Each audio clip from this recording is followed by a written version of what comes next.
I got Marc Sternberg, and it's an interesting project that you called to get me on, and I mean, you can tell what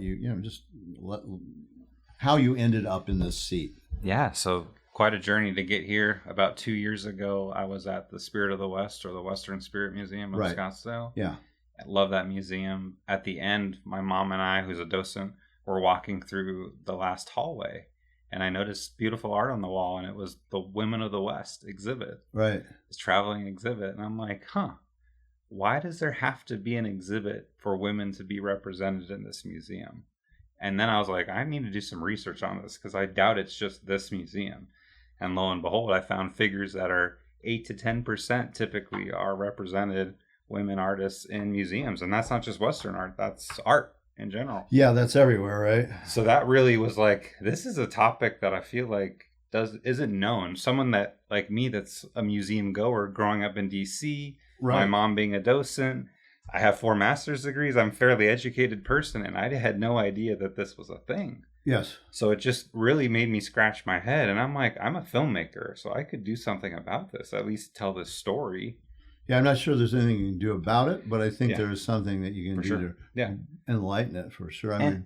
And I don't also want to solve problems. Like, my whole idea is looking at problems and asking questions. And tell a story. I have 100% tell a story, but I have no intention of prescribing a solution. Right. I really want this to be a groundswell of what should happen by the people that are making those decisions. I just stumbled upon this and was fascinated by the fact that it's a true thing in 2025.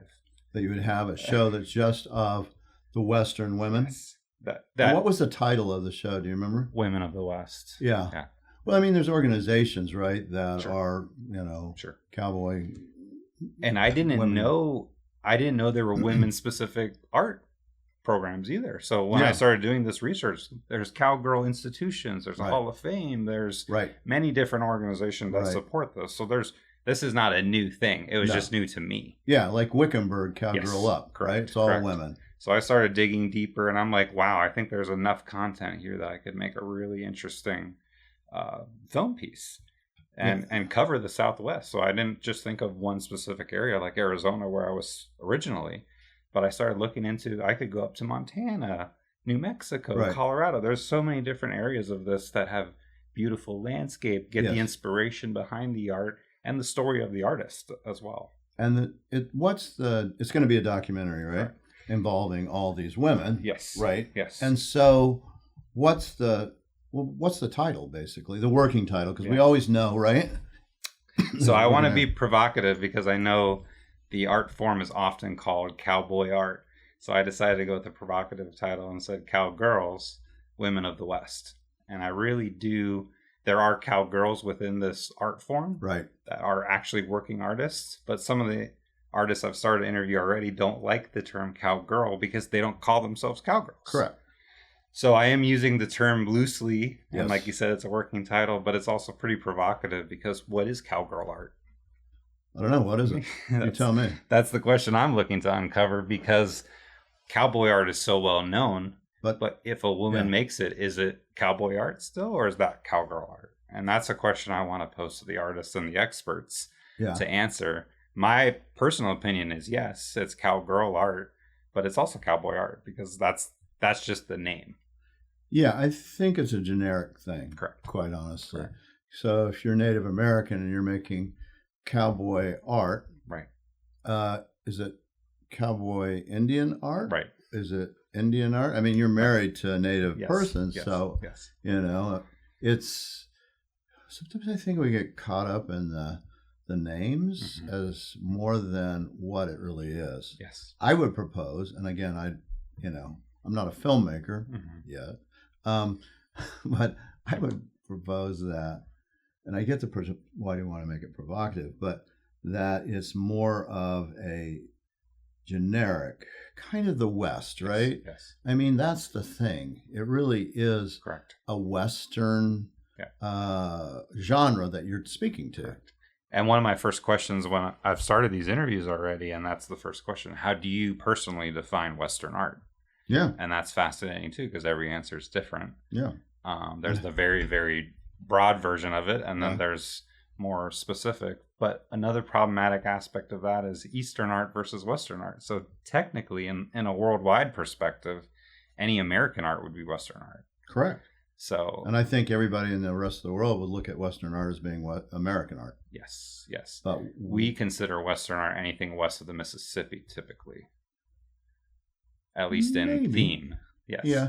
Because you have artists that work, well, so let's just say the Idle George Museum or the Booth Museum. Correct. Right? Yes. Or the James Museum. And I grew up in D.C. So, you know, James is in St. Petersburg, St. Petersburg, Florida. Mm-hmm. Booth is in Cartersville, Georgia. Yes. Idle George is in Indianapolis. Yep. So, and specifically the Idle George is one of the most influential and significant museums for native arts. They have major scholarships. They have a show just for them, and then they have Quest of the West, which is their 20th year, and that's all I would consider Western art. Yeah. Even though I'm sure that some of those individuals are not from the West, right.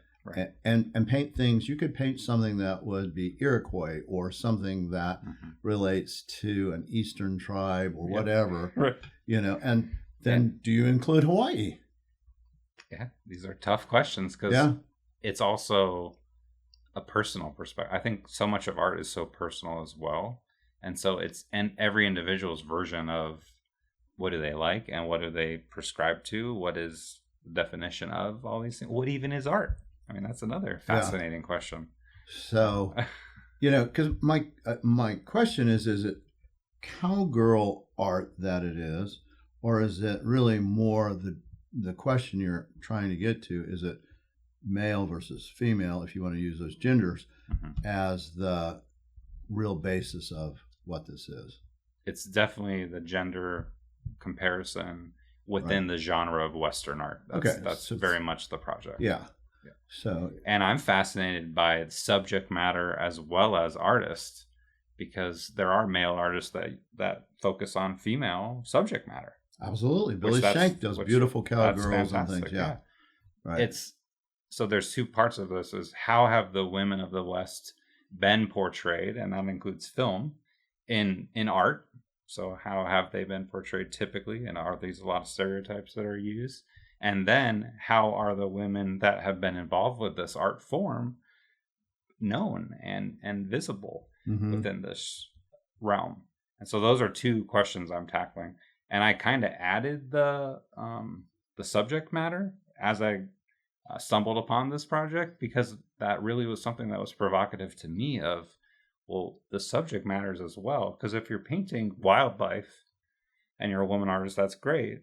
But if you're a man painting a woman in the West, there's a reason that you've chosen that subject matter. And then maybe you have some kind of insight into that, or it's something you're very interested in.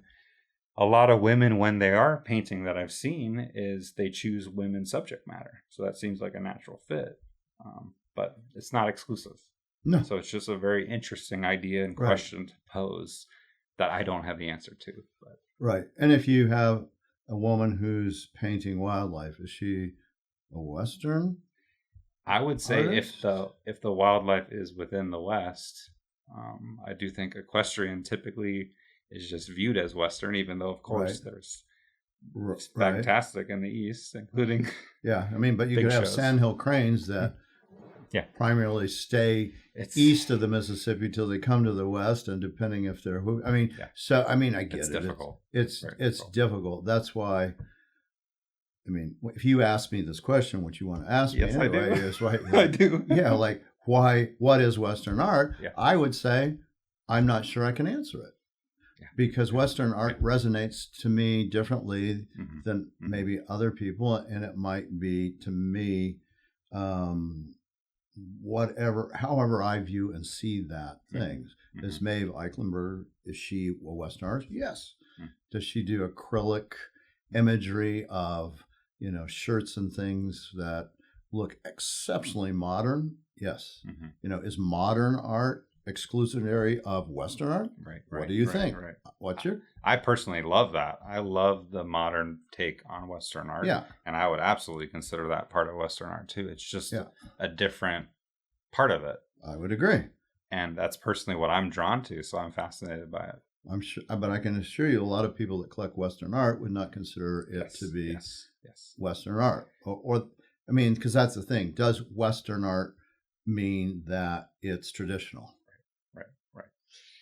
So And is that so? I mean, you have to take that. Yeah, and a lot of it's historical too. So some people's version of Western art isn't just using the fine art techniques and really going based on the masters, but it's a subject matter that's historical, and going and doing the research of what they were wearing at the time, what would have been present in that scene, what may have the landscape looked like during that time frame. And that's fascinating, and that's kind of quintessential Western art. But I don't think it has to be defined in such a narrow way, personally. But I think this will be your journey, by the way. Yeah, and I love it. I don't think everyone has to agree.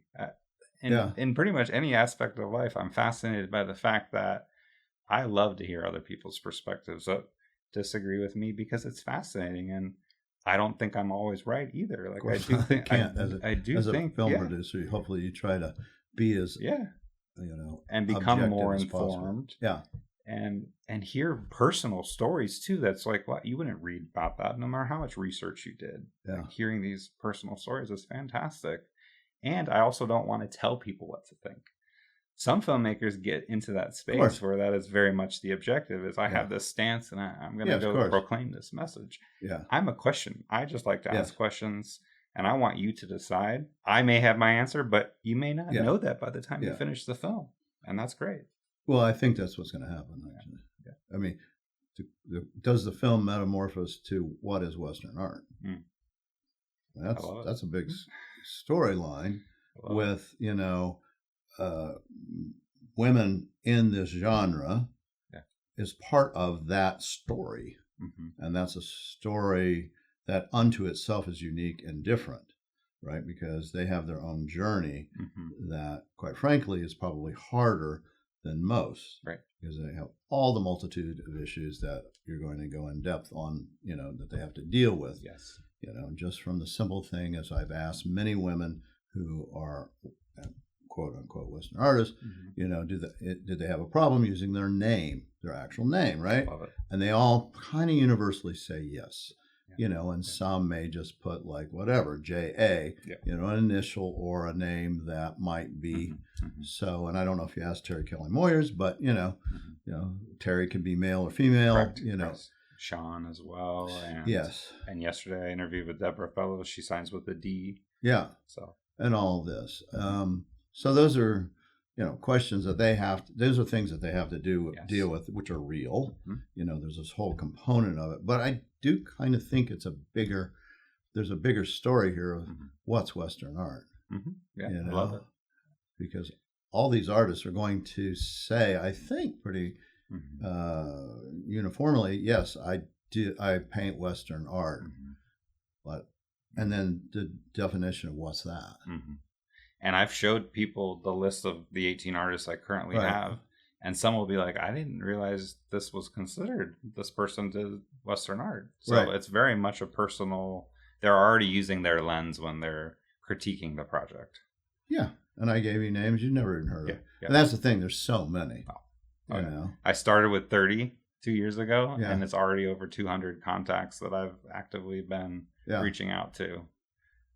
Because this project is enormous, and the next iteration beyond documentary, I really do want to pursue docuseries, and that can be more than one season potentially, but starting with 8 episodes, where each episode could have a lot more in-depth content. Because like what we're talking about, there's a multitude of issues and topics within this idea. How can a 2-hour single documentary really cover it? Unless we go the Ken Burns strategy with 8-hour series.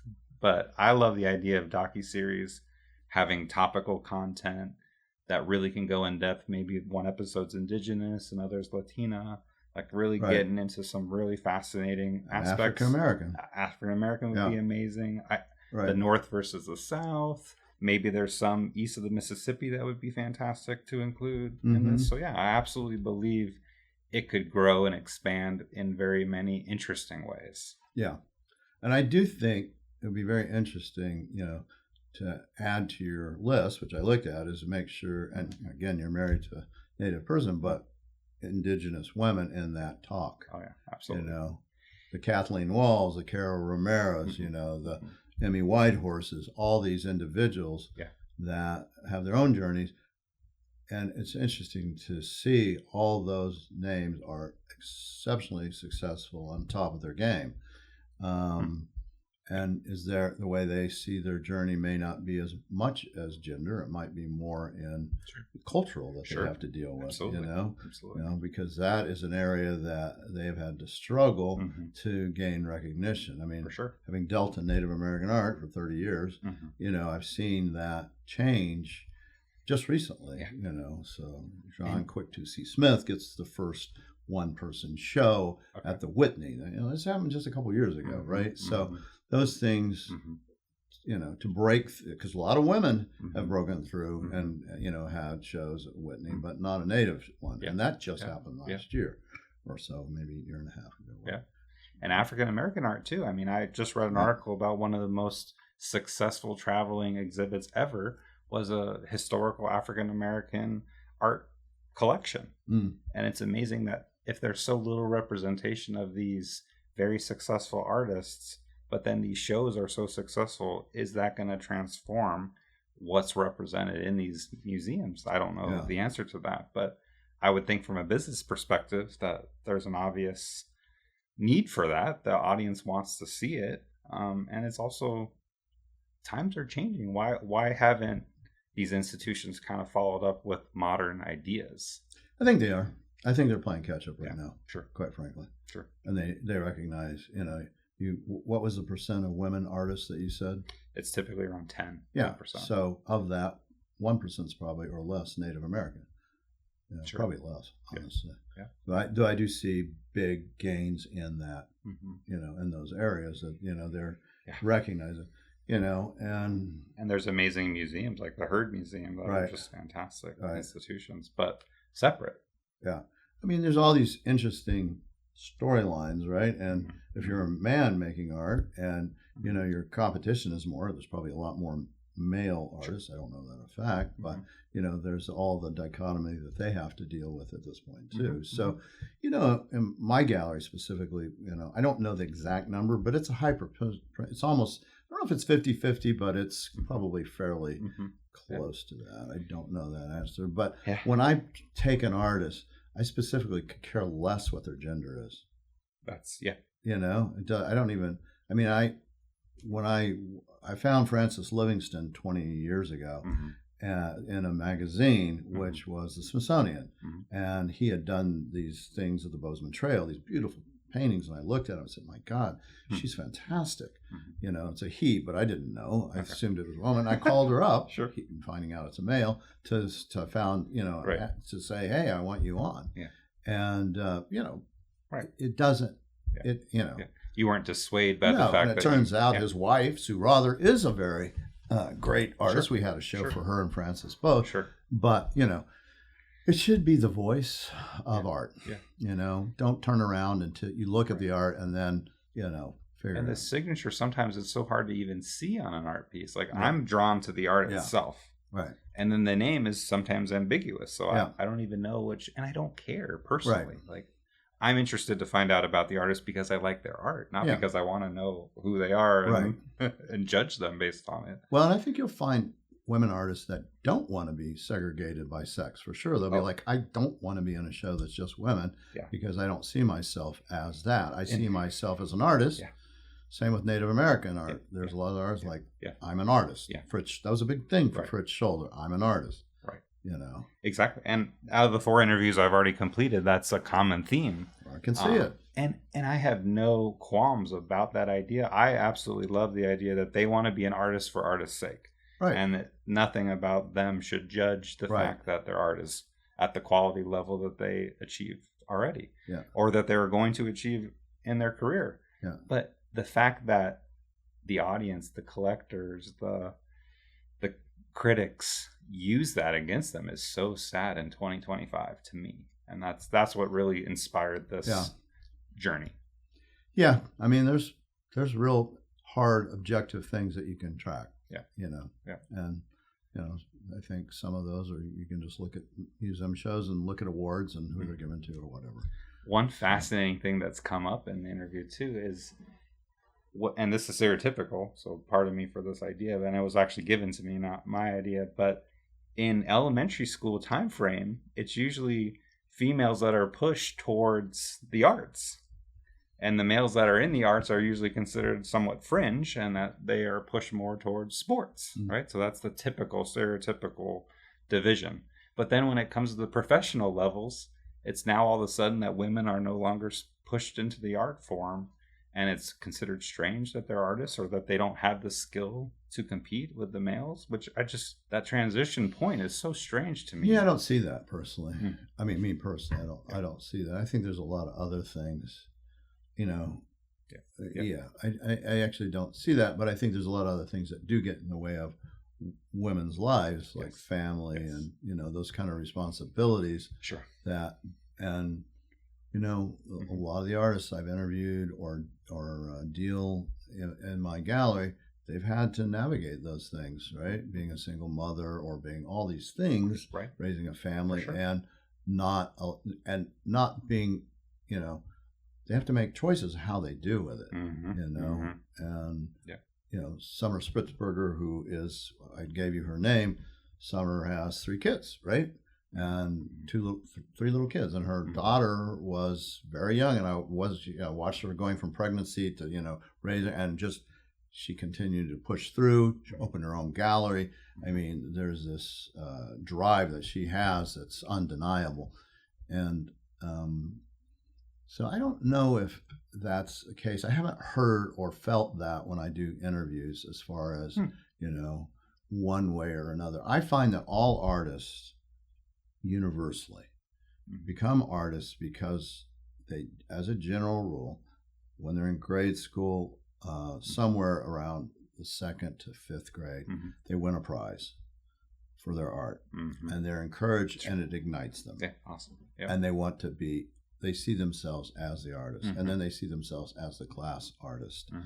And there's usually 1 or 2 of these, and they can tell you. You probably could go and ask every artist, who was the other class artist? And they go, oh, that was such and such, you know, he or she was, you know, my competitor, right? You know. Yeah.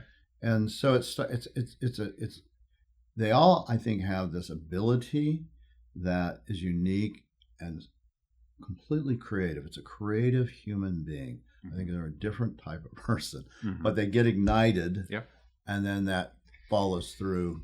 Yeah, that even fits my personal journey as well. Okay, I mean, let's hear that. This, you know, this is really what it's supposed to be. I never talk this much because it's not supposed to be about me. I love it. But because of subject matter, and you actually came to want to film me to talk about this, I'm digressing and talking more than I normally would. Because really, this show is not about me. It's really supposed to be about the other person, and a good host doesn't just talk about themselves. So let's just delve back to, let's go to where you grew up and, you know, kind of your journey. And it's funny too, because the documentary is not about me either. So I'm not used to being the person speaking, but happy to explain the project and talk about the history. So I grew up in Washington, D.C., and I was in a high school that had International Baccalaureate, IB. And in that program, you choose a discipline that you want to focus in. And I chose art.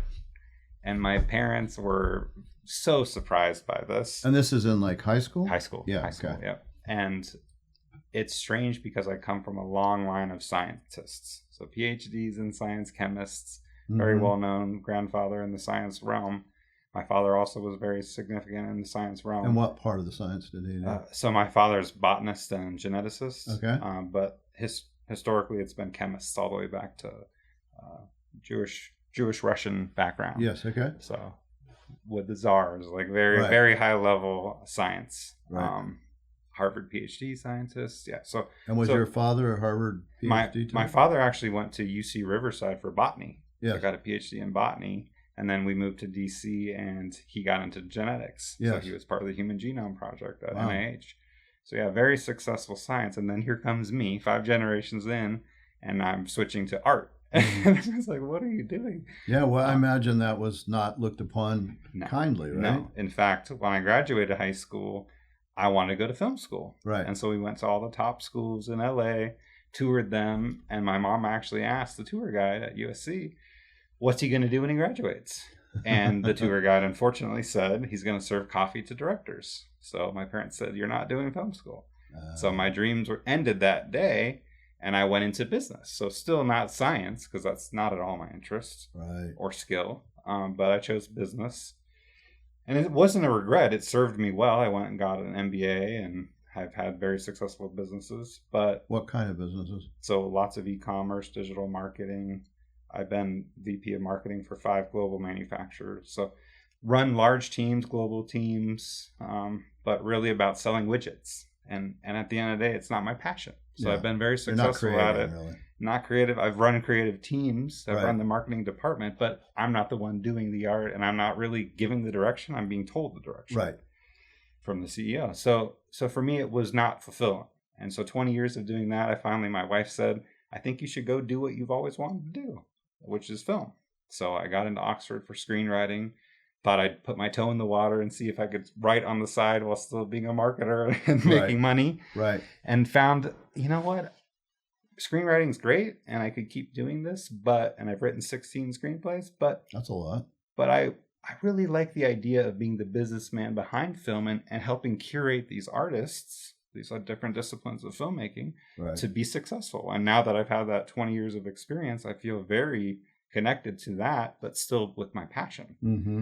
So then I got into producing school. So I went to Chapman University for the master's in producing, and that's connected me with so many amazing people in LA, and really got this project off the ground. So while still going to that program, coming up with this idea, and it's summer break, so I'm not in classes right now. Right. So I'm able to go around for a 30-day road trip and capture all these interviews. So that's probably igniting you as being in film school, the thing you always wanted to do, right? Yes. You know? I'm working on 14 projects. It's crazy. Yeah. What are some of the projects? So this is one of them. I'm also doing a feature narrative on Trader Joe's, a true story about someone that was very significant at Trader Joe's. Yeah. A true crime story about someone who stole 1.6 million from ATMs in Australia. It's another story I'm working on. Lots and lots of projects.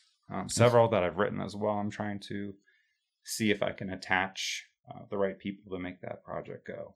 So you're making up for lost time.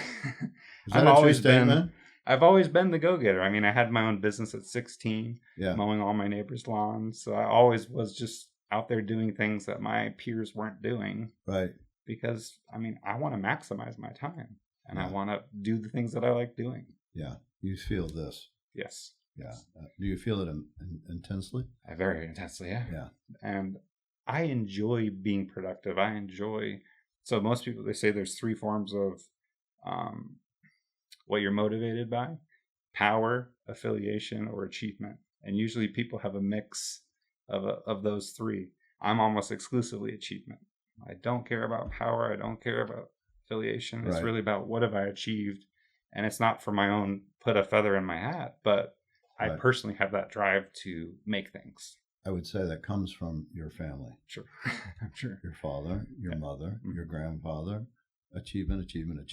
Yeah. No, you can't be a film school person. You cannot serve coffee to the director, right? Yeah. I mean, yeah, exactly. I was groomed for that concept, I'm sure, from early on. Yeah. I mean, we can't help it. We can't help how our parents feel or see or do or whatever. Right.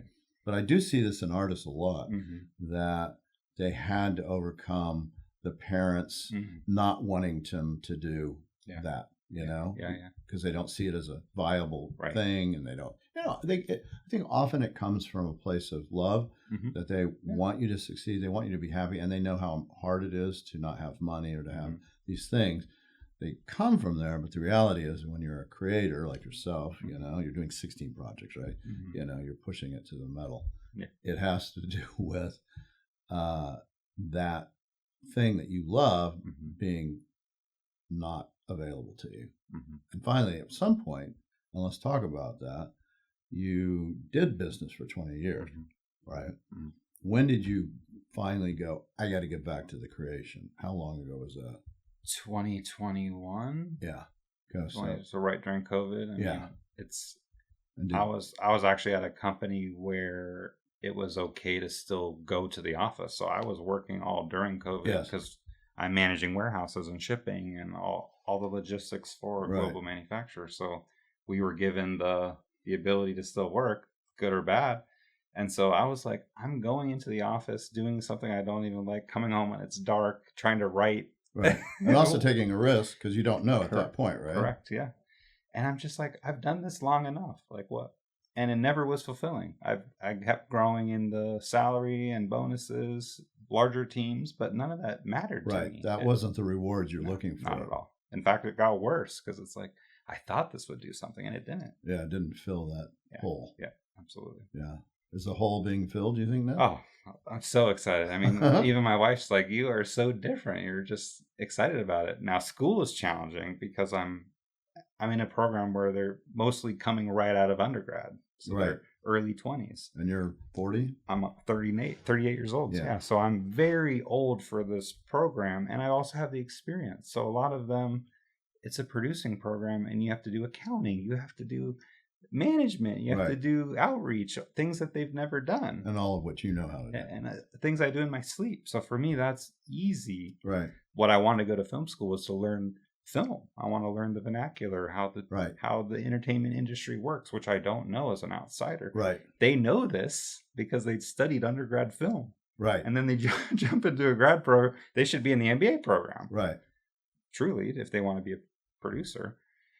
And is that what you want to primarily be as a producer versus a director? 100%. Yes. Okay. And what is that about being a producer that's more exciting than directing? So when I first wanted to go to film school for undergrad, it was, I thought I wanted to be a director, but I didn't even know what a producer was at that point. Just the guy with the camera that makes the movie. And that's actually the cinematographer, not the director. Correct. But I didn't know that. I just, because all the movies I had made before that with my friends, I was the guy with the camera, making the story, filming it, editing it, showing it off at festivals. Right. So I was doing producing, but I was also doing writing, directing, cinematography. I just love film.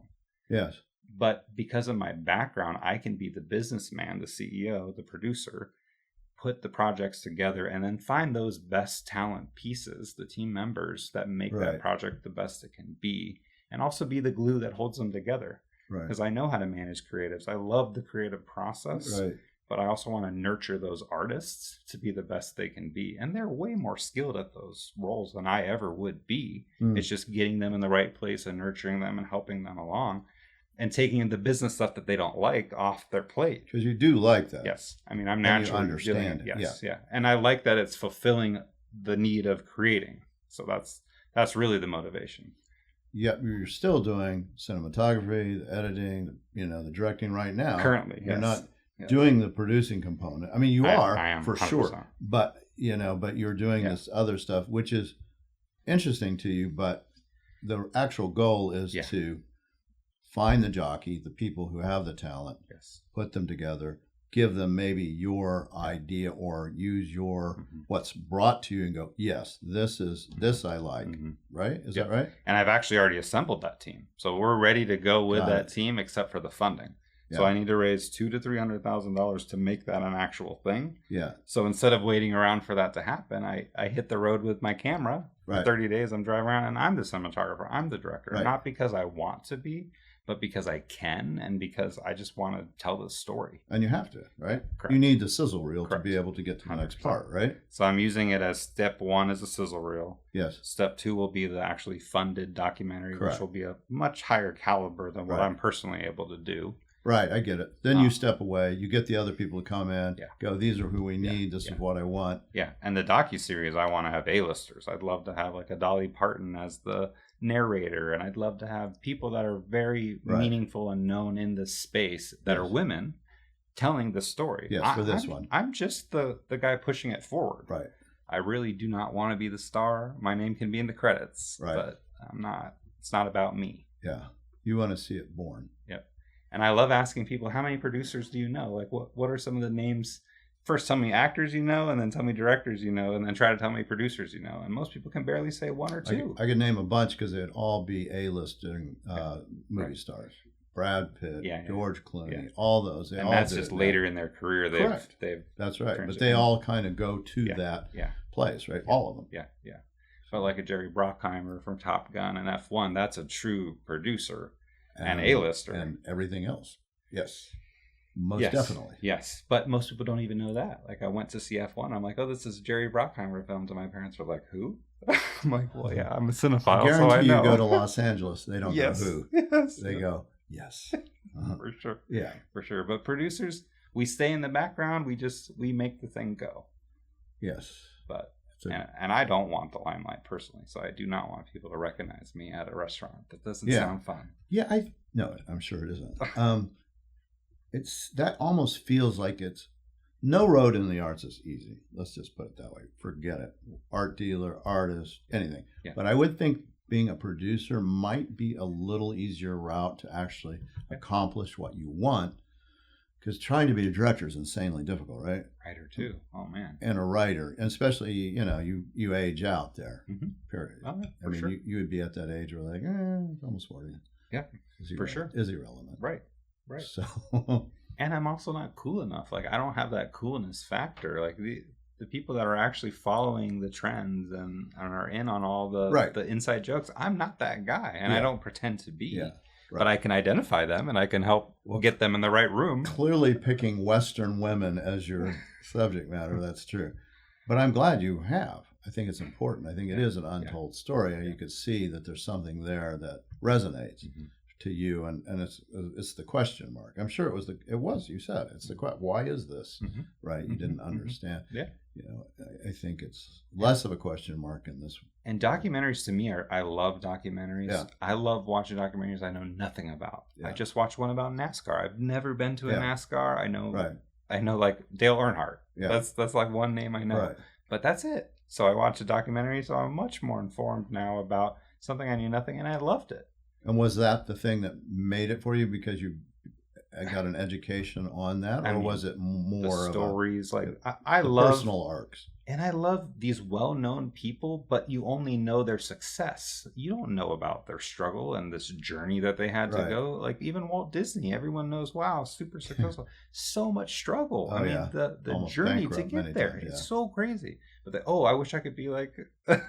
Yeah, that's true for everybody, right? Exactly. And I'm like, so I love hearing these stories because I'm on that journey. I'm not at my pinnacle. I'm going through that. And it's like, is it worth it? Sometimes like, what is there a way to get to that next plateau? Yes. And so just seeing that, I mean, I love reading books like Night, like amazing stories that it's just people have overcome these so significant challenges. Yes. And on the other side, they've benefited from it. So that has been worth it. Yeah. The ones that you hear about, too. Correct. I think there's a whole group that you don't hear about that too much struggle and struggle and commit and can't break that ceiling. Yeah. That's men and women. That's everybody. Yeah. It's being an artist is universally of any type is an exceptionally difficult road. I just think it's so foolish to think of just the successes and only somehow they magically were able to get to that place and they struggle. I want to know about that journey so I can identify and understand. That's my podcast. And I love it. I think, and the people that don't, maybe they still can. I mean, there's still an opportunity for them to hit that home run. Yeah, of course. They're still hitting those singles, but they have that breakout home run, and now all of a sudden they have what they wanted. And even if you just get to make it where you don't become famous, you don't become well known, those may be my favorite artists because they're the journeyman artists. They're making great art. They get to do what they want to do, and they can live. And they don't worry about the accolades. They don't worry about it. And I love when I see that, and unfortunately for some of them, they may not see it until their death. For sure. Gregory Condos, wonderful artist, worked with Wayne Thiebaud, fabulous artist. He told me that, they're going to know me a lot probably when I'm dead. He goes, it won't be now. They did. He was really good, National Academician, but, he didn't care about, he knew that would happen. And he's right. He passes away and, from a standpoint of being known and money, then he's well known. And he knew it, but he didn't worry about it. Right. And I think a lot of artists, the ones that I really respect, say, it doesn't really matter my legacy. Yeah. My legacy is I'm feeding my children and I'm doing what I want. I get to create. Right. And that's a hard thing to do for all of us, Mm-hmm. including myself. Mm-hmm. Yeah. So that personal satisfaction. Yeah. Yeah. Legacy is important, but as I get older, I realize it's not the most important. Mm-hmm. It's the journey. Yeah. And you're on the journey big time. Yeah. Yeah. Day 4 of 34 days. Yeah. And that's just one of 16 projects. Yeah. Right. So the reason you can juggle so many in film is they take 3 to 5 to 7 years. So in development phase, you can have quite a few that are just moving a little bit further. You're adding a new person that's helping with this one aspect. Right. I just joined a project that's been going for 7 years. Okay. And so now we're at the 11th hour. We're trying to get over the finish line to go into production, and made huge progress in 1 year that I've been involved with it. But man, it's been a slog for him being involved for 7 years. And is that a documentary type of thing? That's the feature film about the true crime in Australia. I see. So he got the rights 7 years ago. And I met him and I'm like, I want to help champion this project. Right. So the last year we've added a lot of significant people and hit some financial milestones. Still looking to raise a lot more film money, but it's getting to the point where we can start making it real. A lot of these projects, they sound great on paper, but how far do they get and when? Right. And so are you at that point where it sounds good, it's on paper, they've worked on it 7 years, but... Yeah, we're looking to attach actors this month. We're reaching out. And that's everything, right? Yeah. Once the actors are attached, if you don't get the actor, you don't get the filmmaker, it's just an idea. It's just an idea until you have the actors, because then you have a date. You have to tell them when we're going to shoot. Right. You have to give them a contract, which now you're financially constrained. And then, that's who you reach out to for funding. It's like, you like this actor, you know this actor. Yeah, that's how you get funded. Exactly. You get Brad Pitt, you're funded. Yeah. Before that, it's friends and family money. Right. And then once you get past that, it's institutional money that really helps push that needle forward. Can you ever get institutional money before friends and family? Is that just almost impossible? If you have this track record that speaks for itself. But you had to get the track record through friends and family, right? Well, some people are able to attach talent because they know them, personal friends. Maybe if you're friends with Brad Pitt and you get him in your film, now you go get money. That's a dream scenario and so rare. I would think almost impossible. But people like Brad Pitt sometimes actually have the idea and then go to their friend to go start. Because they're a producer. So that's another they're cool. One of the producers. They see it and they want to do it and they know they can get it made. Yeah. So I was reaching out. I was interested in having the Dixie Chicks as part of this project. Right. And then I heard that they're making a documentary about women in music. Yeah. So I'm like, I would love to help you with that project. Yeah, it's analogous for sure. Yeah, for sure. Yeah. So and film to me, the subject matter is very interesting, but I love all stories. So for me, it's really, I just want to find a good story and be a shepherd of that story. This is one that personally interests me that I was able to champion myself. But I'm a filmmaker because I love stories. Did you know it when you saw that immediately? When you saw that this is the Cowgirls show? I did. I have this vision, like I'm able to see what it could be. Immediately, right? Yeah. And I think that's your writing ability. Yeah. And in business too, I'm able to see the concept and how a customer would use that product. And I'm able to go into this creative space of what it could be. And that's how I build the excitement for others to come along the journey with me. Right. And you have to look at it as a business thing too, right? 100%. Yeah. This is my first film that I'll actually get funding for. Every other film I've made 200 shorts. They've all been self-funded. I've never had to raise funds. So for me, this is a project where I'm actually raising funds, and I want to raise the minimum that I need so that I can make it successful. And now those partners that I develop will want to do my next project. Right. This is a long game for me. I really want to keep making films and make my investors happy and successful. Right. And do you think this will take you, like the one in Australia, 7 years? No.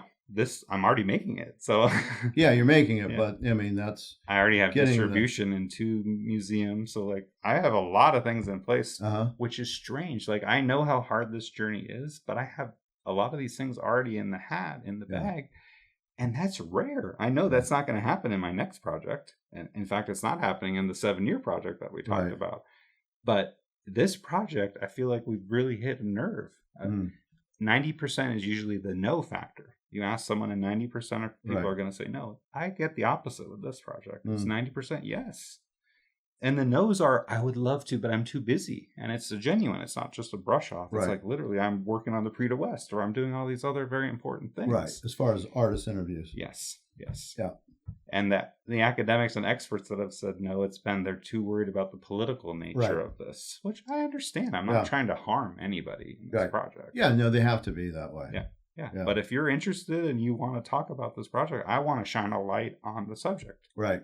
So that's my goal as a filmmaker. And how many people that you have approached have said, 4 and those are artists and in the business like mine? experts and institutions. Yes. And 3 of them were at one institution that I just tried to go around Yeah. the person and Right. it still didn't work. Yeah. Yeah, I could see that. Because I thought it, and it wasn't me being nefarious. I thought it was the person that was saying no. Yeah. I didn't realize it was the institution saying Right. no. And I found out the hard way it was the institution. We've already told you Yes. 2 other times. Yes. Please stop. Yeah, exactly. That's exactly funny. right. Yeah, no, I get it. I mean, we have to go to institutions to be able to go Yeah. film and do things. So I understand that But component.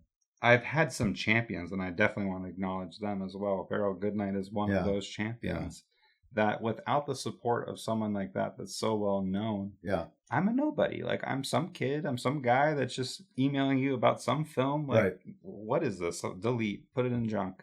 Right. But she really championed it, and she's helped do those warm leads, those connections to other Mhm. artists that I had on my list already, but I couldn't find their email or they weren't responding to me. Right. And then I get an email from her, and all of a sudden they want to talk to me. Right. So it's Well, I think they also have to be careful too. They don't want to get alienated as a problem too. They For just sure. want to make for art, sure, for sure. right? And They I'm wanna not make art. offended. I'm so not offended by the no, because that's what I'm used to. I'm Yeah. actually shocked that I'm hearing so many yeses and that I'm getting so many champions that are willing to help me. Yeah. So it's been a fantastic project. Yeah, that's good. Well, I think it's an important thing. The dialogue's important, right? Yeah. And we see it. But people like myself, all we can do is try to have colorblind and just go, yep, it's art. Just literally go by the art. Yeah. I don't care who they are. Go by the art. I wish that's what culture thought too, but Yeah, it's hard. And then the next thing that besides the art is the person. Are they just a nice person to work sure. with? I mean, it's a business relationship. Yeah. And all my artists are great. Mm-hmm. I feel like I have, it's a relationship, which I don't think is always out there in the world of gallery and artists. Yeah. So. And film too. I mean, I go to have these interviews, and I think I'm just going to start my camera and go. And they're always like, "Hey, let's have a cup of coffee first. Let's have a meal first," because they want to get to know me. And part of it is, who am I and what am I going to do? Like, they're putting their name and their face on this, Right? But then they're engaged and they're excited about it, so it actually helps with the footage as well. But I'm not expecting them to know me, so the fact that they want to, I think, is so interesting and wonderful. And I told yesterday in my interview with Deborah, I'm like, this is a moment I'll cherish. Sitting here in your living room, looking at your beautiful landscape with all your amazing art surrounding us and having a cup of coffee. This is a wonderful. And I said a lot of people would love to be in this seat right now. Yeah. I just happen to be the one that's able to. So and it's interesting when you look at like her. Her husband's a cowboy artist of America. He's been president of that thing. Same with Terry Kelly Moyers. So those men are champions of their wives in Western art, and I think that kind of gets brushed off sometimes, that a lot of artists in Western art, male Western art, are pro. They are, they want to see, I think what they really want is they want the genre Western art to be looked at, appreciated, considered to be valid, lane of art as much as anything. So, you got a wire you're going to have to cross for sure. But anything that brings attention to Western and Native art, as well as trying to be as gender neutral, I guess, in a weird way, just go by the art. Just go by the art, and I don't value art more or less because of somebody's gender. Right. And I know I guess some people do this, but right. I mean, you know, even of their success. Like, if I like the piece, why does it matter if they're a well-known, successful artist? Definitely does not. Yeah, exactly. It should be the emotional tie, you know, and even the subject matter. I could care less if a woman artist is making male imagery or female imagery, or, you know, or vice versa. Sure. A man's doing it, I don't care, as long as it's beautifully, you know, rendered. You know, I write novels and I have women that are protagonists, and I'm not a woman, but I like to think I can feel the same emotions as a person. Yeah. You know? Yeah. Several screenplays I've written, the protagonist actually is a female character. So. Sure. You shouldn't be not allowed to write from that voice if it's part of the arc that you see. Yeah, absolutely. Yeah. Another thing with meeting with these artists too is I want the relationship to continue. Like, I'm really excited about what could other projects be that we do together. And also, I've asked so far, would you at least introduce me to one collector? Yeah. Because we're making a documentary that you're a star in. Right. So if they love your art and are buying your art, I would think they'd want to support potentially this project as well. Yeah. And there's a reticence there. There's this concern about maybe it's not going to help sell their art in the future, or be some kind of issue. Well, I can tell you one. Sure. You are an artist. You give them the collector. You're a good collector. They don't like the product or how it portrays them, and they destroy a relationship that is one of their patrons. You know, by giving that to you, they're literally potentially taking their food away out of their mouth if it doesn't go well. So I can see it. I can understand. And I'm hoping it's the opposite. It would be, this is a natural fit for this potential collector, and this is a story that they want to help champion. But it's a risk for the artist to do it. Yeah. You know, and I can see a lot of trust. Massive trust. Massive trust, because you might put something out there that they don't know. They have to have trust that you're not, and that the collector, you know, if you alienate one of your good collectors who loves your work, they're not buying your work anymore. Because part of, I mean, I've seen that before, where collectors, I don't like their politics. I don't like this. I am not going to buy their art anymore because they have a negative attitude toward that artist. So it's a big ask.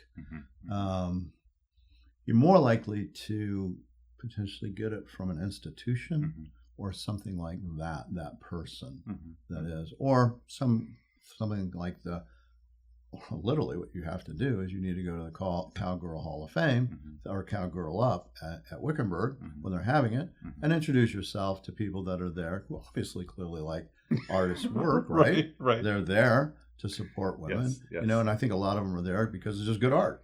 Yeah, that's why I would be there. It would be like, oh, there's some. I have gone to look for new artists because they have wonderful artists that are that show in that, and just show up and then just say, yeah, you clearly like it. Would you talk? Because that way you get the artist and you don't put any pressure on the artist to try to have to make those connections, which is potentially could be problematic for them. So I was invited to the Cowgirl Artists of America's Women's Work event August 1st. So I'll be there at the A.R. Mitchell great. At their event. And I'm the talking director to artists. She's wonderful. Oh, yeah. Megan Wimberly. Yeah, so she's become an executive producer on this project. Great. Several successful women in those spaces that are in these institutions that have become bunch of them. Executive producers. So I want them to champion the project. I come from sales, I come from marketing, but I want to be, as a producer, not really selling. I want to talk about projects that are personal connections to people that they're excited to join. I'm not twisting their arm and saying, please help me. I want you to be excited about this. Yeah, no, I get it. I can just see it from the artist's point of view why they would be hesitant. You know.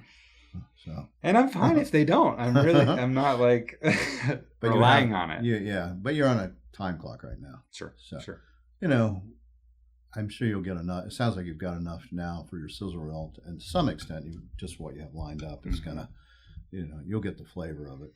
Very excited. I mean, the people that I'm being potentially introduced to are tycoons. I mean, people that have the means to make this far more production quality than I would have even dreamed of initially. because I think low budget can still be very successful. Look at Anora. Yeah. I mean, under 10 mil is considered a low budget film. Documentary has got to be under $1 million to be a low budget documentary, and this is 200,000. So yeah, I absolutely think it can be successful financially as well, and hopefully spur on that next phase, the docuseries. And I haven't talked about the final phase, and I'd love your opinion on it because it's interesting from a gallery's perspective, talking about the idea of making an immersive experience out of it, where we could go retrofit buildings and showcase art in a completely different form, hopefully showing original pieces as well, but having that close-up, the super detail, having music and ethereal moments where you're really feeling this, like the Van Gogh experience. Yeah. Sure. But now with Western art, specifically these women created Western art. And I think so much the reason it's interesting is also the inspiration for the art you could represent. So the horses, the breath of the horses, the close-up riding on the horse, the mountains, the sunset, sunrise. I mean, gorgeous. I can see it if you want to get to that granular niche of real, like, Western women who live in ranches or have that component, which is, I think, completely and utterly different than Western art. It is. Yeah. I mean, you don't have to live on a ranch to understand Western art, but it is a different thing. And those, specifically those women, are very interesting people, and there's a list of them. And yeah, I can see that as being, their story, especially if you're having to work and literally help with the ranch to make it work, and you're trying to do your art. And there are quite a few of them out there that are like that. And generational too. One of them's a 6th generation rancher, so she was born into it. Barbara Van Cleve, right? She's 4th generation, I think, Montana. Broke away, when she's 90 something. There's a few. Rachel Brownlee, who grew up on a ranch. I don't know how many multi-generations. There's a bunch in Nebraska. There's a bunch of them. And somehow these extraordinary individuals are able to do both worlds. That's very hard. And talk about strenuous work too. Wow. Very hard. Yeah. Super hard. So that to me would be a very interesting thing to watch, to see how they, it's a struggle of being an artist in a setting that often isn't art centric. Right? Sure. And people go, what? So I see that. So the 5th segment that I added beyond my initial vision of this project was just from having these conversations and realizing this is part of the problem. So adding the 5th element, which is the entrepreneur, the businesswoman. So that's a huge component of these artists' daily lives. It's for all of them. And something that's not known by the outsider. I mean, a lot of people, especially a woman artist, they view it as a hobby. I mean, this is something they do. Yeah, they're great at it, but it's like a hobby. I wish I could be an artist too and go paint whenever I feel like it. Yeah, I don't know anybody like that. But that's not how this is. These are professionals. This is what they do. They wake up and do it, and they work a full day, if not longer than a full day. Correct, they do. Other responsibilities as well. Plus, they have to do orders, deadlines, shipping, customer service, taxes. You can imagine why they don't want to give you their collectors, right? It's a business, right? 100%. Yeah, they don't. They all, I mean, every artist has to do with this, right? Women, men, doesn't matter who they are. They all have to deal with this. That's why they have people like me, galleries, to help them in some of that component, because, what they need is to create. Yeah. That's their journey. And if you take away from that, it becomes more difficult. And sometimes it's a complete and utter different skill set that they have to learn. And sometimes they're not very good at it, And just like some people think they can run an art gallery, I'll put art on the wall, I'll make it very beautiful, and I'm going to be able to make a living. I'll kill it. No, there's skill sets you have to learn over a long time. And relationships you have to build. Everything, So, yes, it's definitely part of the component for all artists that they have to do this. And I'm making this documentary partly for the person that knows nothing about this, like this life. What does a woman artist look like, or an artist in general look like? And they're just scrolling through Netflix on the documentaries, and wow, cowgirl artist. Like, I'm interested in what is that? And so they've never even noticed that this is a disparity in museums. They don't know what an artist's daily life is like. Right. Like even having to go to these shows, there's these deadlines to even get it submitted. Right. Then you have to have it created and get to the actual show, and then you have to be present and convince the collectors to buy it. Well, and all those artists you're talking about, I think would all agree that they want to. This is important, but they also want to champion their field of Western art that they have given their life to, right? So they want that to be a part of this is what I do and why it's important to me. Mm-hmm. Yes, I'm a woman, and yes, I have these struggles and issues that I have to deal with for sure that other people may not have to. Mm-hmm. But I guarantee you they also want to talk about the art, what they're doing and why they're doing it, and why they spend their life giving that to a specific area of interest for them. Yeah. So, it'll be interesting to see how your film evolves. So the 5 segments is the art, the artist, the cowgirl, the future, because I'm very interested in what that next generation looks like, and then the businesswoman, the entrepreneur. Yeah. How about the mother or the? Yeah, I mean, it could easily, and that all comes up in the conversation, especially the artist. I mean, what is your life, and the businesswoman, what is your life look like? Well, a lot of them, they have that one more component, which I would say might be their most, one of their most important. And I think a lot of these also, the spirituality, their God, whatever, I think the religion is very important to a lot of these artists as well. Not just women artists, but all artists. I know some that is very, very important in how they see their life and how they do it. And that may be maybe a little more prevalent in Western art and native art. Okay. I mean, you tell me a native artist that doesn't feel some kind of draw, and you again are married to one, native artists are not drawn to their culture, their past, their spiritual component. Right. Yeah. So that's great. Yeah. I don't know. I hope all that comes up naturally, though. It will. I would think. I mean, maybe not the God part, because that's one that can be slippery sometimes for people to discuss, whatever. Sure. But, because again, they're business people. Yeah. They have to be.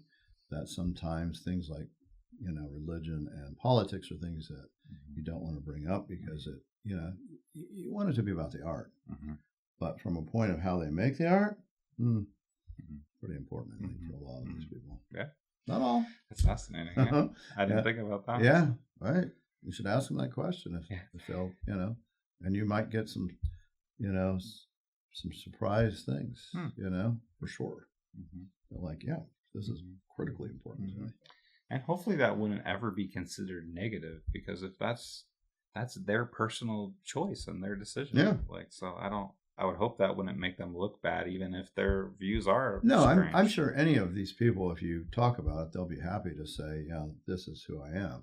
This is what I am.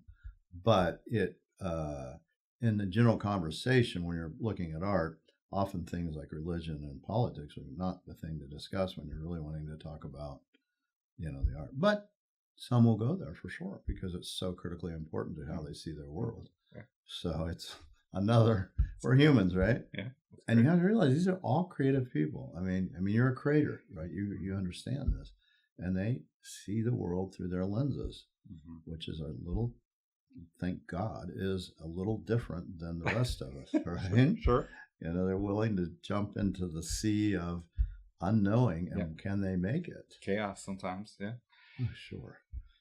I mean, I'm always amazed that you have to have this massive trust that what you are chosen to do is a way that you can make a living.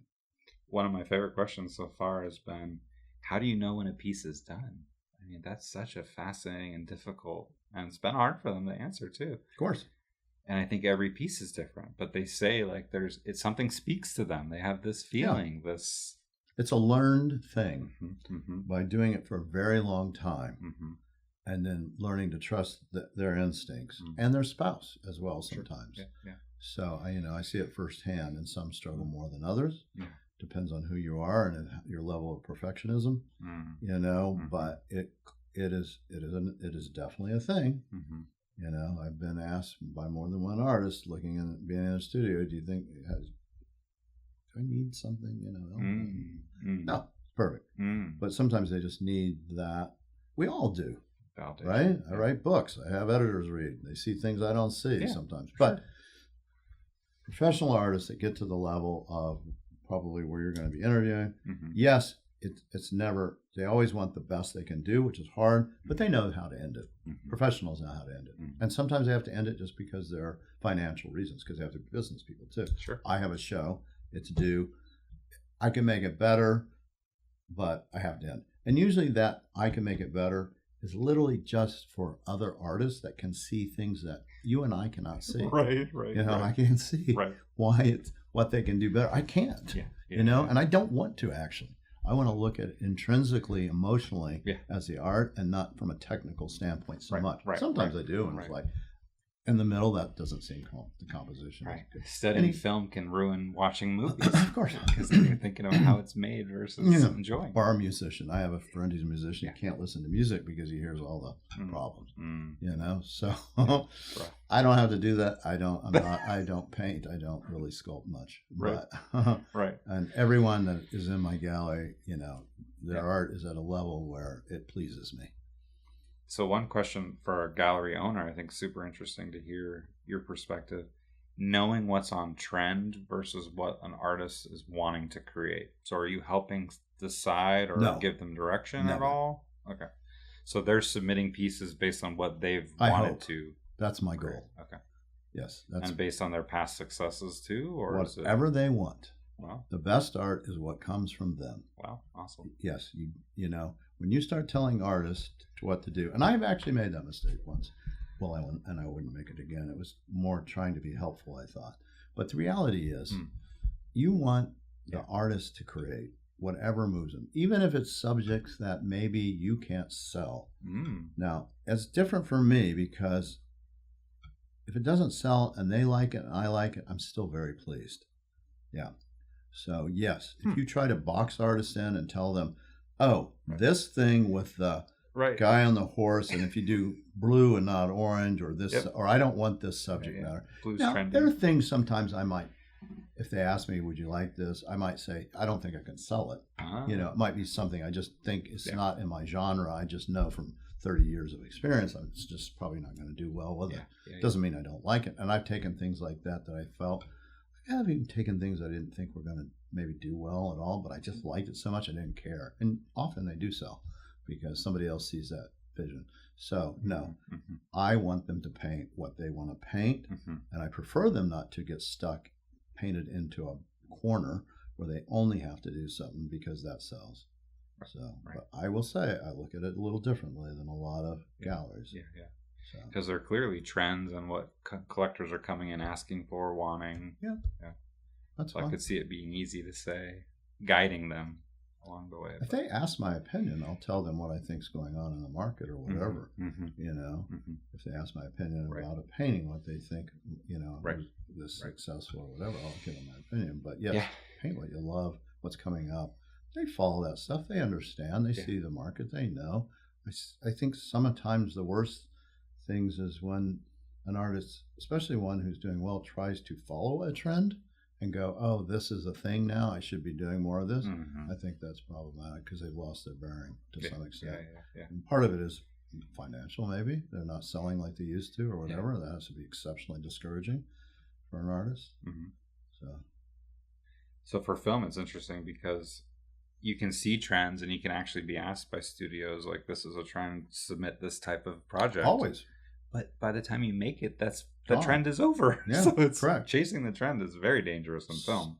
And everything, in my opinion. If I wrote my novels because it's something that's in vogue now, I don't even want to be a writer. But again, I'm not trying to make a living, and I know if I write this because it's something deeply personal, I will be happy if I'm able to portray that story, whether it's in or not. And I wrote a book 10 years ago called Indian School Days, which was about Indian schools and how they damaged people as a novel. That was not a thing at that time. I was not chasing any, kind of trends. Crazy one. Now maybe now that looks like, oh, wow. Sure. But it was something that I saw affecting some people that I knew and thought, how can I incorporate that into a novel as being the component of this how it affects them. Mm-hmm. Deeply does it affect them. Mm-hmm. And historical subject matter too. Yeah, that's great. Yep. So no, don't chase trends. Artists out there, don't chase trends. Just paint what you like, and how you see it. And if gallerists tell you to do this, beware.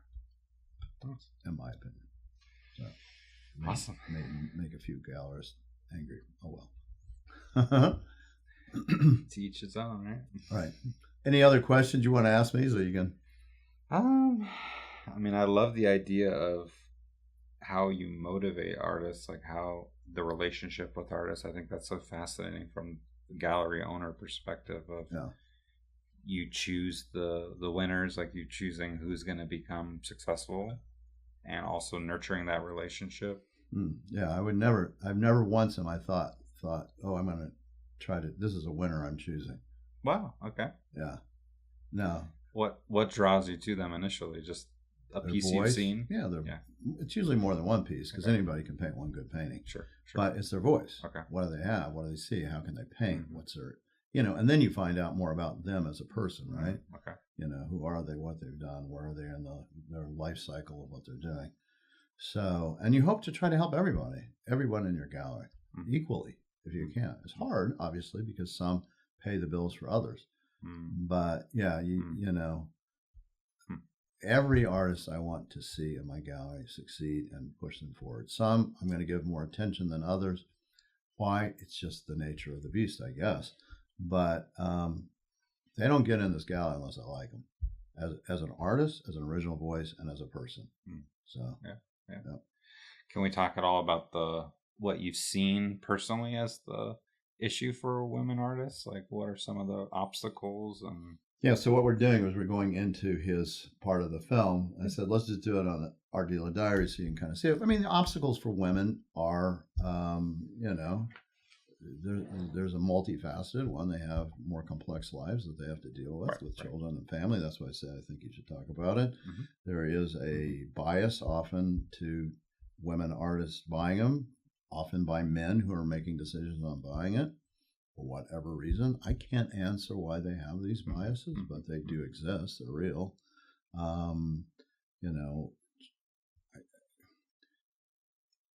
Anytime you're an artist and you're trying to break into a field, especially Western art is generally, and we're just talking about Western, not Indigenous Native, but when you're trying to break into that field, there are obstacles of, subject matter and who you are and what you are and, and can be gender. And as we said, beginning at the thing, artists will often, women may not put their name and they'll put initials or whatever, trying to avoid that bias. Right. All women, almost all, I can't say all, and I'm not a woman, but I think the majority of women artists in the West will say that they have felt some type of resistance or problems at one time or another in their career, period. I've heard at their own booth at a show, a potential buyer will come in and say, I'd love to meet the artist. And they raise I'm right here. Yeah. But the thought is that they couldn't possibly be that person that they love the art from. Yeah, it's like, when you see somebody with scrubs on, right? Your first response, are you a nurse if you're a woman? My first response, since my wife was a physician, is, are you a doctor? So, hopefully I don't have that bias toward that. The other problem, and I think the artists, gallerists that you interview who are women will say they have the same problem. It's a very difficult thing to break into the Western thing. You look at most of the gallerists that, and I don't know if this is just our field or the world's field, or seem to be men, but in Western art world, it's a lot of men that are running it, so as a, Mary Van all these people that have, come into, they're women, they have to deal with that too. So, they have, those are questions you could ask them, but you have somebody like Cara Romero, who's, she's Chimawavy. She's a fantastic photographer. She has her own gallery in San Jose and is very successful. And I think she'll probably tell you that was a very difficult thing too. Not only being a woman, but also being Native and saying, I want a building, I want to do this, I want to have that component. That would be a very interesting person to interview. Yeah. She's got a Native voice. She's a business owner.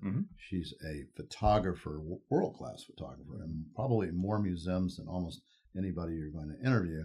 and she has to deal with all that, and she has family, kids, and her husband's an artist, Diego Romero. So it's those are there's different struggles that she had to deal with that I didn't, quite frankly. What about? Do you see it changing? Like, is there a trend? Yeah, I think it is. Cara Romero has a great gallery and killing it. Yeah. And she couldn't have done that 20, 30 years ago? You'd have to ask her that question. I don't know the answer to that. But I think it would have been a lot harder, for sure. Yeah. But from what you're seeing from the time you've had this gallery, have you seen it? 33 years. Have you seen that change? That even what customers are asking for or questions they're asking? I don't hear people. Well, it's not like, again, I have a kind of a different model because I have a lot more women artists. Sure. It's more modern. So I don't know if I fit the classic traditional Western gallery. It's a little more of a hybrid. I deal in deceased things as well. So I don't think I really have had people ask me a gender question. Is this a woman? Is she, or I don't want, I've never heard anybody say, I don't want this because she's a woman artist. Okay. Wow. No, subconsciously or consciously, whatever, they may go, I don't, I don't know that. I can't delve into their issues. Have you had any potential recent customers come in and say, I'm looking for a women artist. Can you point me in that direction? Yeah, people have been very interested. I have had people say that actually. Okay. Yeah, that they want to support women artists. And within 33 years, it's probably a newer trend. That is. Yeah, that is. Yep. I can think of exactly one that was, they wanted to get that they felt that there was not enough women artists in their collection. Yeah. Okay. Both deceased and living, both. Good. Yeah. Which is good. I mean, you look at the Baltimore Museum, right? I think, and you may not know this, but I think last year they said all they're going to do is collect women artists. Wow. For the whole budget is going to be women artists. Okay. So, which is good. And they're looking and going, we literally don't have much, right? And they're trying to be diverse. Again, as a male artist too, I mean, sure, there are things really like, oh my gosh, how do I get into a museum if they only want that? So, I mean, they have to deal with their own things. Has that switch? I don't know. My goal and my job as a dealer is to have the best artists I can and have a diversity so we can see a variety of views and opinions, but looking for original voice, I don't care if it's Mary or Mark, Right. Can you tell me the role of the gallery versus the role of the museum? I think that's interesting for someone who doesn't know the difference. How do you see those differentiating? Yeah, I mean, a gallery, generally, it depends on the gallery, right? I mean, gallery's role is to make sales for their artists, right? And I take it a little bit further. I think a gallery role is not only to make sales for the artist, but to also help the career from a museum standpoint and getting their works in a museum. It's very important. I just got a nice piece for William Haskell into the booth. They bought a wonderful painting. That's an important thing, a step for that person. So I think it's incumbent upon the artist, the gallerist, myself, I can't speak for others, but is to promote the artist, get them recognized in institutions, and include them in literature and things that you're doing from a standpoint of being promoting them in literature, book form, and video, i.e., the art dealer diaries, letting their stories be told. So, as a museum, again, never worked at a museum. I've interviewed a lot of directors, a lot of curators. I think the main thing for museums is to try to give a broad brush of what their public, what their community is, and be inclusive as much as possible into what they have in that museum that reflects the people that go to that museum, whatever that may be. So a place like Tucson should also make sure we have Hispanic art and we have Native art, and that this is a museum, that they do that, and then try to have the best objects and things that tell the story. It is telling a story in a museum, and to educate, and then also to provide a place for creativity, for children to come to get seen things, and to be able to make art, and to have it as, it's a very different situation. You know, you want herds of kids coming in to look at art and to learn about art, which you don't, as a general gallerist, they may look at it as a bad thing. Now, I do have my own museum, which is Maynard-Dixon Native American Art Museum, so I can talk to how I see that, which is more an educational component than something where you make sales. Right. So, again, kind of unusual for a gallerist to have that. And what's fascinating to me about Western art is a lot of these museums have large shows, art auctions. Yes. So they've kind of started to blur the line where other art forms don't have that. Yeah, you don't see that, and you don't really see that, I don't think, as much on the East. I don't know that for a fact, but... And I would think that's a little bit of cannibalization, too, because they're selling significant amount of art. Yeah. Oh, you mean to my job? Yeah, that's true. And a lot of gallerists will feel that way. And, you know, that's part of the thing. But they also get exposure. See, it's hard for a gallerist because they look at each painting as money or each painting is being taken away. And it's harder for them to look at. Right. This is actually helping their career, which makes them a better person. It also makes them better for your gallery. And I've encouraged both artists and from the museum, look at this artist to put in your show, even though it may mean I don't get a painting or two or three. Yeah. But you know, if it's done properly and it's done correctly, it's good for everybody. And what about emerging artists? I think that's a fascinating one. So my section in this about the future is, are there like mentorship happening for these successful artists, really passing it on? Sure, they are. I think they're very gifted. I think most of them are very generous.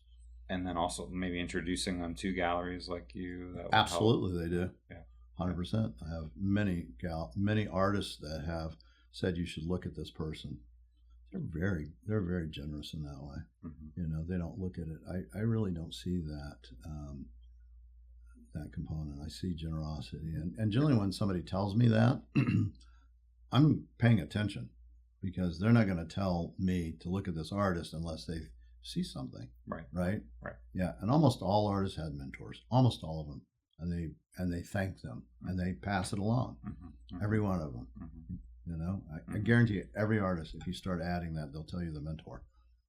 Yeah. To your question. Yeah, absolutely. Yeah.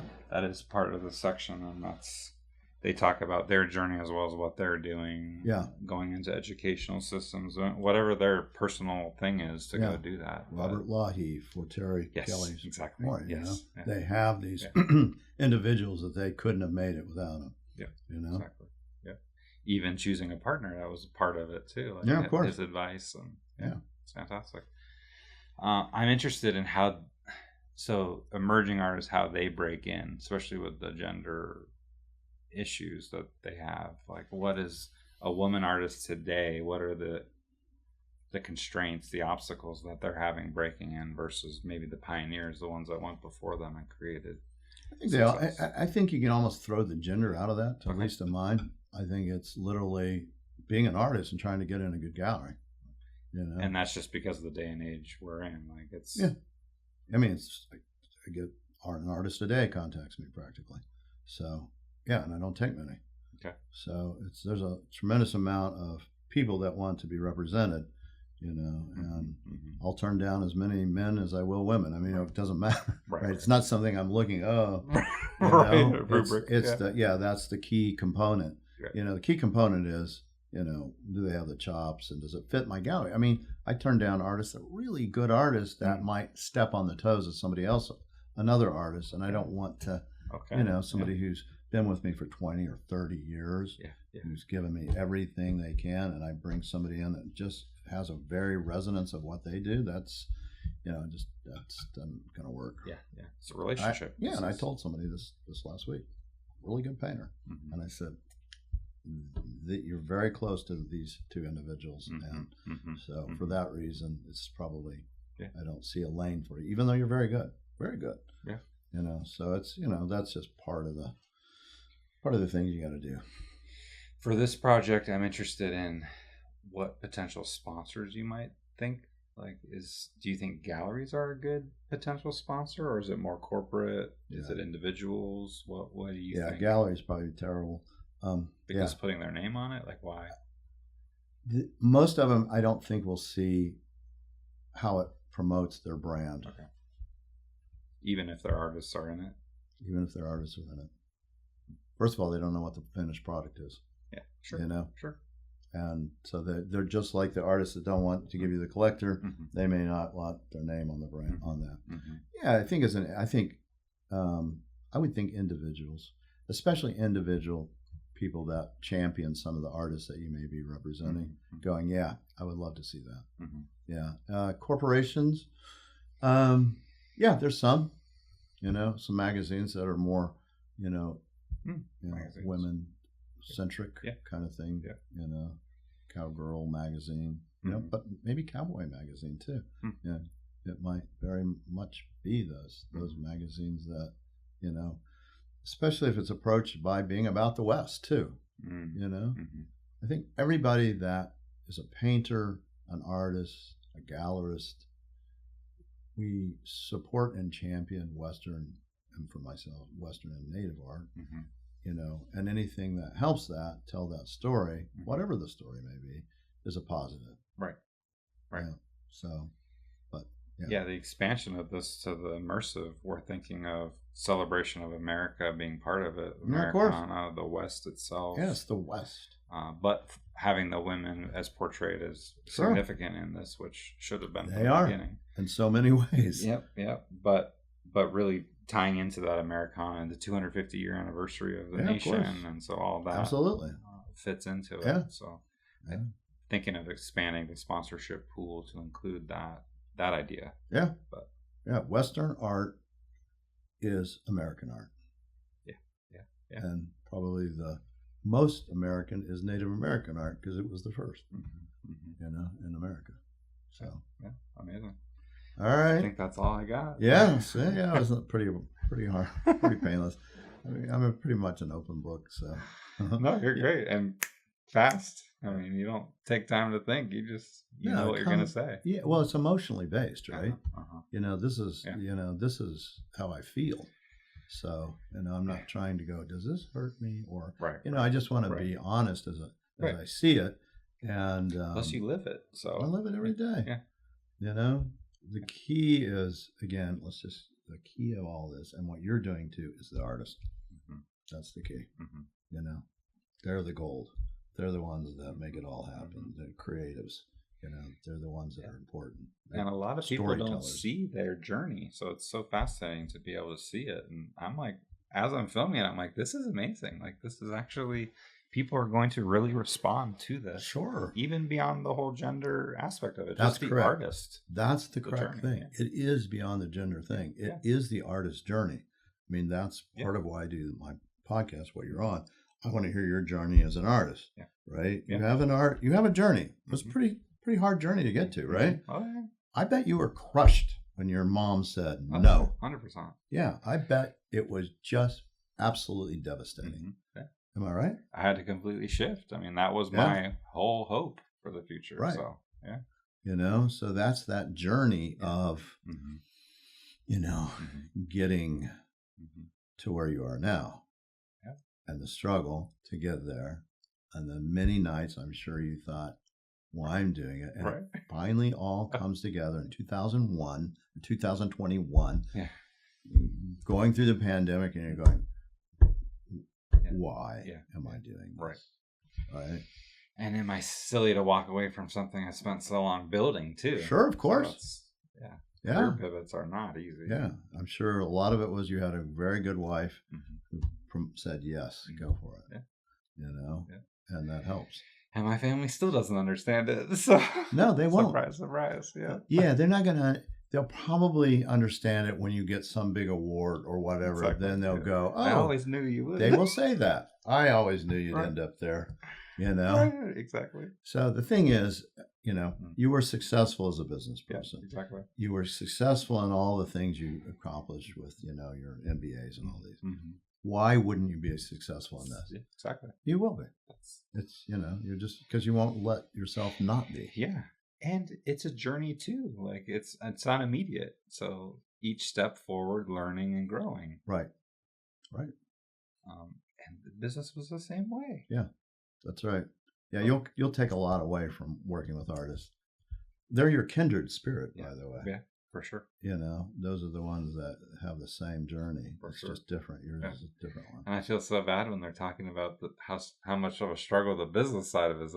I could help you, but I don't want to go do a consulting business on administrative for artists. Right, it is. But I could. Yeah. No, there are people that do that, and it's very helpful for some of the artists to have that. Yeah. But yeah, I mean, I think you have to come from it as a creator. That's really, I mean, you're a producer, but you're a creator. Mm-hmm. You see the vision. You know what you want to do. Creative producer. Yeah. Exactly. Yeah. So you have the same road that they have, including the financial one, right? How do I get the money? Where do I get the money? Yeah. And some of them talking about early on, they were taking loans, and I mean, credit cards, everything. Yeah, you have to pay all this to even get to the next piece that you haven't even sold the previous piece. And it's like, that's... Yep. An outsider doesn't think about all that. Welcome to being an artist. Yeah. Let alone making that one piece. Yeah. You have to have a pipeline. You have to have a sales channel. I mean, and they're not schooled in it. Yeah. They don't even know that they have to do this yet. They have to figure it out. Yeah, that's right. Pick a good gallery if you're going to use one. Mm-hmm. And if you're not going to have a gallery, then, recognize what you do and don't know and try to learn as much as possible. Listen to the art dealer diaries and find out the artist's struggle and the ones that did successful, and go to those people and maybe they'll share. Yeah, they all have a road. They all have a journey. Mm-hmm. I haven't met any one of them that had an easy one. Mm-hmm. I don't think it comes. I think artist and easy are two words that are like oil and vinegar. Right. They're definitely not. But that's not known. That's what's so funny. They just think it's like, you're so lucky to be an artist. Yeah. Oh, that must be so much fun. Right. No, it's torture. But I love it. That's what it is. Yeah. It's torture and it's joyous. Mm-hmm. It's painful, but I do have moments of great happiness. Right. It's not work, but it's work. Yeah. It's all work. Yeah. But at least you enjoy it. Yeah. I mean, this is work for you. Your next stop, you're headed to the next art, and but you'll come away. I'm sure this project's already changed how you see things, as from an artist standpoint, right? Mm-hmm. And I'm so concerned about my network in film. I want this to be as successful as it can be, partly because I want to do my next project. Of course. And I want to bring everyone along with me because we've developed this great rapport in the relationship. So I'm excited about telling a multitude of stories. Yeah. And go back to, when does an artist know when it's done, right? Because they want that painting to be or sculpture to be as successful as possible, so they can do the next project, the next painting. True. Right? It's the same thing. They don't know how, it's the same deal, just different media. Mm-hmm. Yeah. Mm-hmm. I mean, I can see it, when I listen to you, your journey. I see you as an artist that got sucked into business because that's pressures. That's right. Pressures. Right. Yeah. And I don't know why I agreed, because me now, I wouldn't have agreed. I would have just done what I wanted to do. Of course, you have to grow into that person then. But for some reason I was told, and I don't think it was the wrong decision, because I'm leveraging the skills that I learned that way. I think it's easier to have the passion for the art and to learn the business than to just be thrust into it and have to learn business as you go. Yeah, maybe there are no wrongs and rights. It is the journey. Yeah. You don't get where you are here without going through that. That's folded you as a protein into who you are.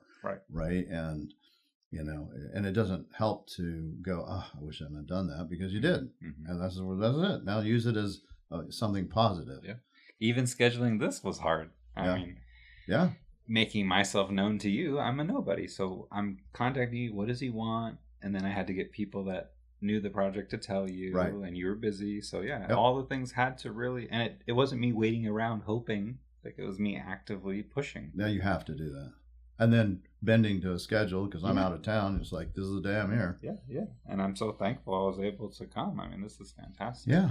But a lot of people would have given up. And I'm not saying I'm amazing or I have some special skill. Artists can't give up. Yeah, you just have to push forward. And if they give up, then they're out of the game. Yeah. So you have to. I mean, it's just the way of life. Yeah. And it's a harder life for artists. They're creative people, all creatives. Yeah. Writing music, period. Any of them are all, each one's a little harder. I think actually writing may be the hardest and maybe filmmaking because it takes so long to get one project done. Right. You know, it's just. And how many people are connected to it?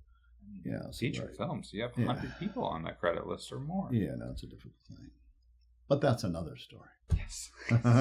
All right, Mark. Thank you. I hope Yeah. this was helpful. Yes, I enjoyed talking to you. I'm Love glad you pushed so you could get this done. And hopefully it'll help you in I some way. appreciate your time. Yeah. I mean, your insight, Yeah. your candor as well. I mean, and also just the artists you represent, your presence in this industry. It's fantastic. I love it.